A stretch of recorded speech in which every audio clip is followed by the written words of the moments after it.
This is the fourth and final part of my hero's journey analysis of the first Hunger Games film.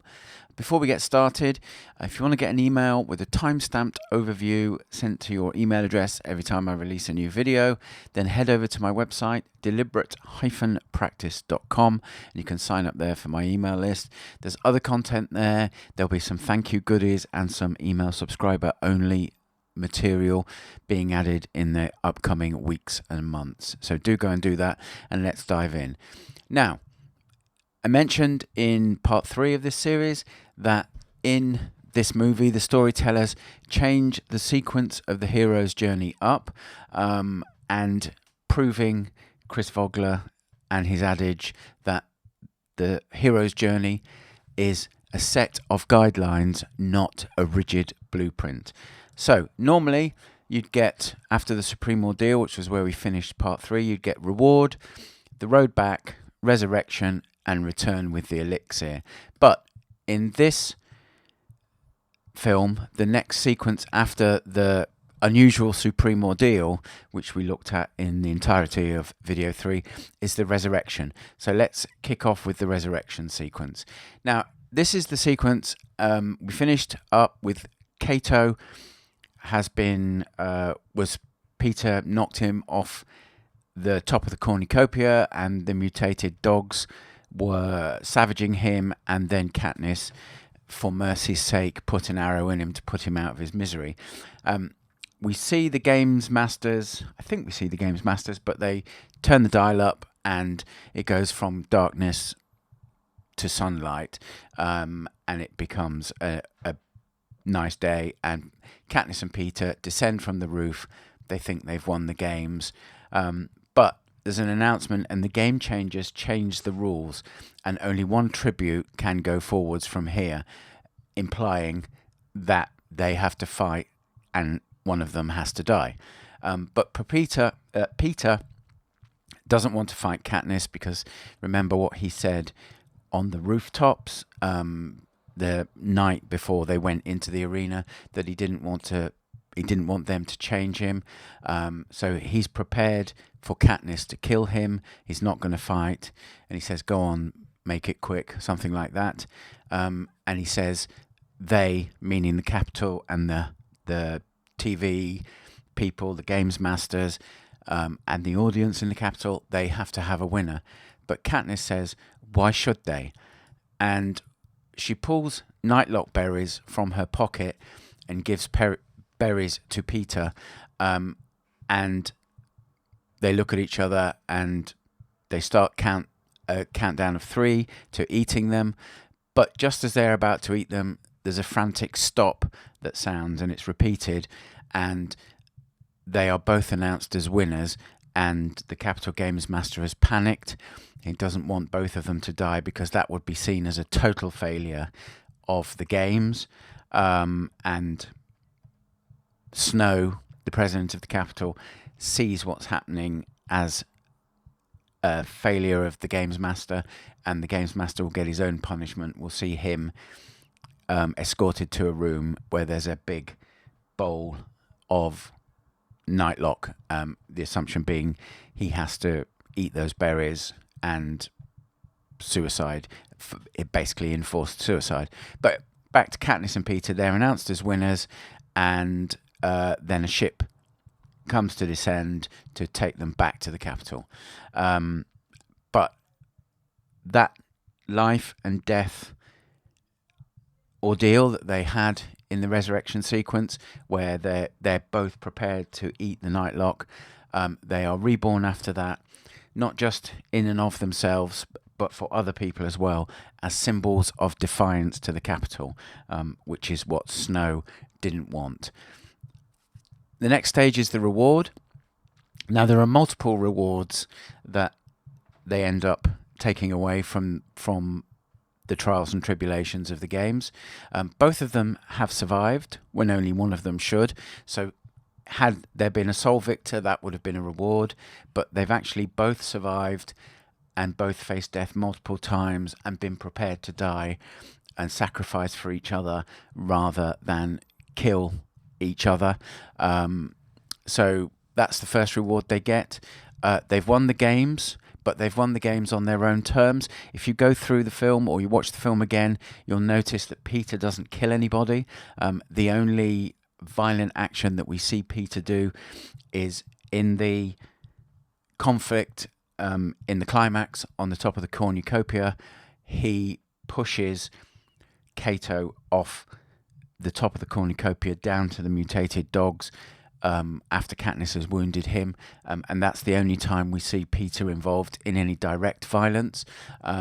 And so Peter's definitely won on his terms, and the only people that we see Katniss kill are Marvel when he attacks her and Rue is killed, and she's acting in self-defense, and then we see her kill Cato, but that's a mercy killing. So we don't see her becoming an aggressor and killing anyone in cold blood. So she's very much navigated the games on her own terms as well, and her moral code is pretty intact.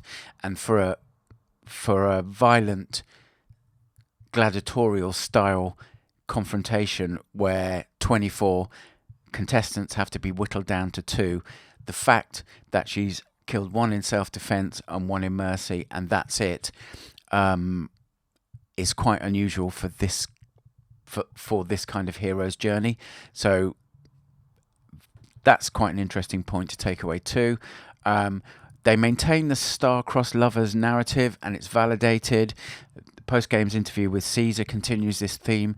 We'll see it again at the start of Catching Fire when I get round to doing a hero's journey analysis of Catching Fire. So that narrative that was created and that Haymitch got the Games Master to play up to save them both continues to be a theme, and it's a reward, and it's also not a reward. It's something, and again, we'll cross that bridge when we start looking at the Catching Fire analysis. And they also get medical treatment in the Capitol's facilities for all their wounds that they've picked up along the way, cuts, bruises, burns, all those kind of things. So those are the rewards, but they've come at a cost. And the road back, so in normal heroes' journeys, the road back normally symbolizes the hero leaving the special world and going back to the ordinary world and being chased. And here, the road back is much more subtle. Although they do have the physical journey to District 12, which symbolizes the return from the special world of the Capitol and then the special world of the arena that's embedded within the Capitol, the rewards that they've taken away have got consequences, and these aren't explicitly detailed, but we get a sense of them. We get a sense of the fact they've earned the enmity of Snow. The crown ceremony bristles with menace, and when he says congratulations, there's no smiles on his face, and it's a very tense sequence for Katniss at this point of a hero's journey. If you think to Star Wars, the first Star Wars, A New Hope, when Luke's blown up the Death Star and they have that big ceremony sequence and everyone's cheering and smiling and singing, and between Snow and Katniss and Peter, there's none of that. There's a lot of unspoken tension and menace in that scene. That's validated by Haymitch, who says they're not happy with you, you've showed them up, and that line implies that they might try and get back at Katniss and or Peter, or there will be further repercussions down the line. And essentially, they've not won the war, only the first battle. Only what we don't know is what shape the next battle will take. Return with the elixir. This is the final stage of the hero's journey. This is a stage actually that's missed out of a lot of films, possibly due to length details. In some ways, it's the most important stage because what the stage indicates is the hero has gained wisdom, gained new skills, and the return with the elixir is returning back to their tribe to share those skills, that wisdom with the tribe, so that everyone in the tribe can grow as well.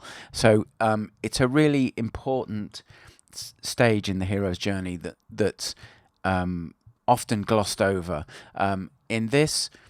In the Hunger Games, Peter and Katniss do return, but they're fundamentally changed. They're very different people. They've been through a traumatic event that will change their psychology. They've been through a lot of things in a very short space of time.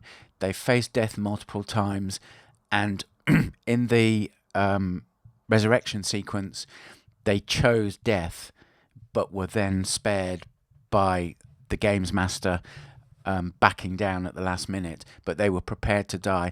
Going through those kind of ordeals changes someone forever. If you've ever known someone who's come out of a serious accident where other people haven't, and you go and speak to them 6 months later, you'll find that they have a very different outlook on life.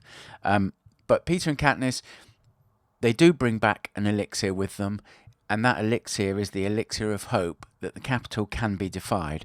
And it's not just for the people in District 12, it's for people in other districts who are watching this. And again, we'll see this start to flicker and burst into flame in Catching Fire, which is actually a perfect name for the second story in the sequence. And the final shot we get in the film is Snow watching Peter and Katniss be welcomed home in District 12, and he's expressionless, and the way that he's looking suggests the story is not at an end by any way, shape or form. So there's going to be further consequences, potentially further conflicts. So normally the last couple of sequences or stages of the hero's journey are often quite celebratory. Here, again, they're playing with the conventions, and although there are other people who are doing the celebration, we can see from Katniss and Peter, and we can see that they're not joining in the same way. They know things are different that perhaps the people in District 12 don't know yet. So it's another lesson to us as writers and storytellers, especially if we use the hero's journey as part of our story models, is that it is truly a set of guidelines. And because the audience, and this is one of his interviews, Chris Vogler says this, he says, because the audience is now so savvy with everything, the best way to use the hero's journey is to do it in unexpected ways and play against the conventions of it. So here they've done that. Still meets the conventions. There's still a return with the elixir, but instead of it being a really triumphal, celebratory scene, there's this emotional note of, we don't know what's going to happen, but it's not all going to be flowers and chocolates from here on out. And of course, there's the unresolved issue between Peter and Katniss, and also Gale. There's kind of a little love triangle going on there. We don't know how that's going to resolve. And we have one piece of dialogue on the train before they get back to District 12 where Katniss says, "What do we do now? Do we just forget?" And Peter looks at her and says, "I don't want to forget." So what's great is the story finishes in a satisfactory manner, but it sets up the next book brilliantly, or the next story, and sets up the threads that are going to go from there into Catching Fire. So look at that in the future at some stage. I'm not sure when at this point, but that brings my hero's journey analysis of the Hunger Games to a close. For more of these kind of analysis at this point in time, again, seen previous videos, you know I'm rubbish with dates. It's Wednesday the 23rd of July today. So far this is the second hero's journey analysis I've done. If you look on my channel, you'll find my analysis of the first Harry Potter film. That's also a really good film to look at from a hero's journey point of view.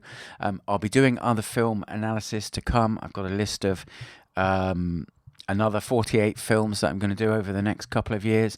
And you might think, 48 plus 2 equals 50. Why 50? Well, there's going to be a video article coming shortly called The Most Important Skill for Fiction Writers and How to Practice It. If you're watching this anytime from August 2025 onwards, it will already be on my channel. So I recommend going and watching that, and you'll understand then why I'm going to be doing so many film analysis using the hero's journey. Finally, you have questions or comments on this, drop me an email, paul@deliberate-practice.com. Don't hesitate to also sign up for my email list at that website address as well. And also, if you're a frustrated and or aspiring fiction writer, I've been putting a resource together called the Writing Vault. You'll see the URL there on the screen in front of you. There'll be a link in the description below. Go and check that out. It might be something that you're interested in. If you've got questions on it, just shoot me an email and I'll get back to you. Thank you for watching these videos. They've been really interesting for me to do. And if you watch the video, The Most Important Skill for Fiction Writers, that's coming very shortly, but by the time you watch this, it will probably be live already.